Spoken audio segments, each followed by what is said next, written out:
Okay, guys, so I've been up late working, and the idea with this particular biplane is I've been wanting to do a biplane for quite a while.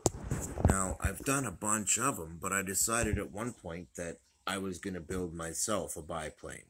Now, I do design a lot with the idea that there's going to be a beginner at the controls in mind or an intermediate pilot. This one isn't really designed for that. This is a very aggressively forward wing on the top, which leads to an aggressively increased climb and dive rate.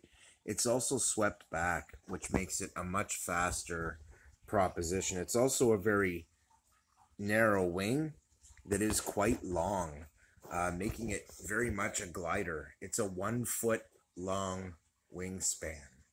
Um, and because of that, it is going to be the biggest one that I'm actually going to do in this project series is 1 foot, and I like it. It's got a very basic World War I type tail, but these are very effective. They fly very, very well. It's got a nice aggressive wing, a nice sleek small body, and a nice sleek nose. I haven't done the cockpit yet, but it's coming together. I just need to give it a little more thought as to how I want to go about it, and I like to spend a lot of time kind of putting it together, checking it from every angle, making sure I'm going to like it. And right now, I really, really like this. I like the angles very much. I like the proportions very much. You can see how the wind will come up straight along the bottom of the body, but at the top it climbs up and then comes down. That's really nice, guys. That gives you a lot of lift. The wings are going to create a lot of lift for me. And considering how light this is pretty cool because in the end, this is a very small aircraft. Also, I was going to do this metallic silver, and I have that my heart set on silver for one of the other aircraft that I am going to build. In fact, this guy, when it's done, is going to be black, flat black, like a stealth plane with probably with silver accents. I was going to do this one, metallic silver, but I have another one that I've decided to use the silver on. It's actually a decent metallic. And then this one I've decided to do black and gold. And black and gold can look really good together. It'll be kind of old school, and I'll make it look sweet. But in the end, this is going to be my 3D outdoor go for a flight biplane. Really small motor, but a small, sleek, lightweight design, lightweight body, minimal weight in all the ways that I've discussed.